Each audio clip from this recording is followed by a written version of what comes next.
Hi, hello. Welcome to another episode of Isaiah's Newsstand. It's your host, Isaiah Edwards. The date is May the 19th, 2024. Hopefully, this episode finds you well, in good spirits, and high hopes. As for me, I'm doing pretty good. Happy Sunday. Hopefully, it's been a fun day or is a fun day for you. So far, mine's been good. Just been chilling, did some groceries. Let's get into last night because it was very fun. I had a really good time. I wound up going to Northside. I know I went. I've been so active this weekend. That's crazy. Friday and Saturday back to back. I went to Northside. Got to see some friends. It was a really good time. I went to a little like jam spot called the Design Collective and just got to see some fun performances. There was like a drum off. There was like a bunch of cool synth shows, all kinds of performances. It was really awesome. I got to see some cool like old school TVs too. It was a blast. Let's see here. Food corner, because I gotta talk about that food. What I was grubbing on. Um, Actually, I got treated pretty well. It was nice, very low key. There was some free pizza that we just got to pick up. It was like an error from NYPD Pizza. They just like had a bunch of pizzas. They took them to the wrong place, and it was like, oopsie, here you go, you can keep them. So there was like this supreme pizza that you just got to take, and I'd never had NYPD pizza, so it was nice to just give that a first try, even though it was a little cold. That's all right. And I will say this: I've said this before, say it again. I'm not a leftovers guy. It's not usually my thing, but when it comes to like pizza, I can still get down on it if it's a little cool. As long as we're not like ice cold pizza, I'm generally down to clown. I'll smash. This pizza was good. I ate a good amount of it. I had this weird craving, and I was able to like fulfill it where I got some strawberry wafers, and that was really yummy. So that was good. A little treat for myself. I picked up from the UDF, and then wound up closing the night eating taquitos. From the little box. So yeah, it was real gremlin hours. It was fun. It was nice. I had a really good time. Always nice to hang out with the homies. Okay. Enough yapping about myself. Let me go ahead and do the startup, and we will get into some news.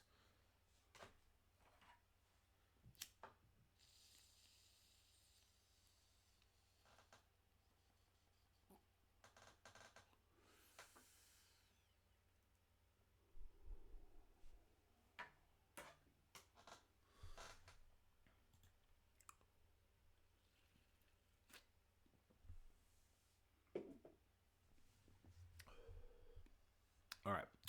Our first story comes from the Associated Press. Army whistleblower who exposed alleged Australian war crimes in Afghanistan is sentenced to prison. An Australian judge sentenced a former Army lawyer to almost 6 years in prison on Tuesday for leaking to the media classified information that exposed allegations of Australian war crimes in Afghanistan. David McBride, 60, was sentenced in a court in the capital of Canberra to 5 years and 8 months in prison after pleading guilty to three charges, including theft and sharing with members of the press documents classified as secret. He had faced a potential life sentence. Justice David Mossop ordered McBride to serve 27 months in prison before he can be considered for release on parole. Rights advocates argue that McBride's conviction and sentencing before any alleged war criminal he helped expose reflected a lack of whistleblower protections in Australia, something I firmly agree with. That being said, I really do hope for McBride, because this is a story we've talked about before. I really don't want to get like too in the weeds running it back. Obviously, feel free to read this. They do cover a couple of people like Robert Smith and another guy who were um, Australian soldiers who did really fucked up shit and are more or less like, either just getting charged or more or less like, okay, we realize you did a fucked up thing and you killed someone. It was an unarmed combatant, or non-combatant. I'm sorry, and We know it, but we're not going to do anything about it. You're good to live out the rest of your life, and it's like, okay, that's so fucked up. Meanwhile, Dave McBride, someone who is like, hey, I'm a lawyer, I'm an army lawyer, I'm supposed to be doing the right thing here. I'm supposed to be calling out this shit. I'm definitely not supposed to be like okaying convictions of people who don't deserve to be convicted. So I'm gonna stand up. I'm gonna say something, and now he's going to jail for it. So obviously, to me, that's fucked up. I get that this is how this whole fucking process works. Whatever. Fuck this fucking system, though. Also, I hope that they do let him out within that like 27 months. I'm also glad that they didn't give him life, or some like super long sentence.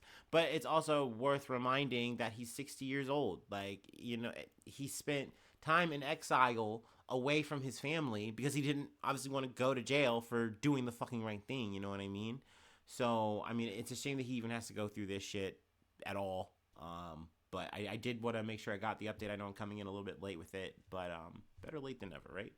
Anyway, let's move on to some breaking news that hit the fan today from CNN.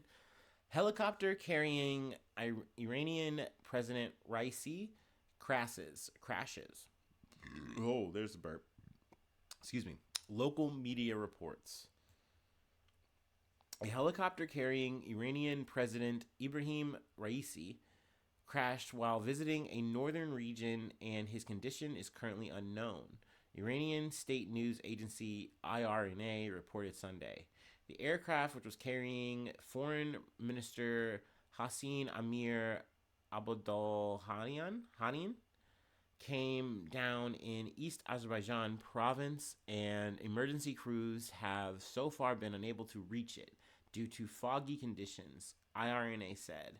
It is unclear what the status is of Raisi's helicopter. I think as I was perusing before I went on, I'm just sticking to this article, but I think they might have made contact with the helicopter, but something I kind of noticed is even though they made contact with some of the people on the helicopter, they didn't mention Raisi's condition. So take with that what you will, but let's continue. 20 rescue teams and drones have been sent to the area where the helicopter came down. Let's see. The pair, along with a group of dignitaries, were on board the helicopter returning from a ceremony for an opening of a dam on Iran's border with Azerbaijan when it crashed upon landing in Varsakwan region on Sunday. IRNA English reported. So yeah, I mean, that's kind of the situation more or less as of right now. I'll definitely keep you posted if I get any updates there, but I figure we can go ahead and move along from, let's see here. And then, obviously condolences. I feel like that should go without saying. I don't care who you are. I know, I ran bad, blah, blah, blah. Like, but obviously, like, that's fucking scary. That's, fucked up, no matter who you are, and yet again, what is it? Fucking helicopters. Don't let me forget. Fucking helicopters. You ain't seen me on one. No way, no how. Anyway, let's move on. From 12 News, First Alert Weather. That's a hell of a long title for your whatever. Anyway, Guthrie Lord's officials provide update on Ascension cyber attack. Officials at Guthrie Lord's Hospital addressed the impact of the cyber attack against Ascension Friday morning. Ascension, a private healthcare system, is affiliated with Lord's. Officials say the May 8th attack caused the hospital to lose its primary access to patient medical records. Lord's hospital president Kathy Connerton said the retail pharmacy, outpatient labs, and other facilities were temporarily closed. Our retail pharmacies did close, Connerton said, in terms of filling scripts for a period of time. Some individuals reached out to 12 News, voicing concerns over an inability to receive prescriptions and the postponement of appointments. Connerton said there is hope for things to go back to normal soon. We do have a bit of a backlog, but all of our team was focused on staying in touch with those patients. They've all been rescheduled now. While we delay some things out of the abundance of caution, we were able to get going again fairly quickly. In the next couple of weeks, we'll be getting through the backlog. So hopefully that's true. Hopefully they're not too jammed up. I'm not sure exactly the nature of this hack. I feel like we've covered Ascension before in the past, in terms of like a cyber attack situation. I don't know if this is like a running thing or just a fresh attack. Hopefully I can get some more details there, but this is just kind of one I kind of plucked from the digital ether, if you will. It's like, ooh, yeah, give me that. I love a cybercrime. So, obviously it's unfortunate. I know that they say, hey, if you have an appointment with like a doctor, you should just go to that appointment. Like just run it. Just assume that it's going to be okay. Though I would think though, right? Couldn't you just call your doctor, right? Wouldn't that be like okay to do? Maybe I'm dumb. I don't know. I wish I had a smarter person to like partner up with so they could just like correct me all the time. That would make this so much fucking easier. But I wanted to close with patients with questions can call the main number for the hospital at 607-798-511 to leave a message that will be delivered to the practice that day. That feels very local and not really worth maybe mentioning, but I figured, hey, why not? Let's just do our due diligence. I rarely do that, but hey, every once in a while, I try. Lord knows I try. All right, we have one more thing to cover before I let you go. Yet again, another update. So let me go ahead and do my break. Feel free to take a break with me. Take a load off. Take a load off, man. And we'll get into it.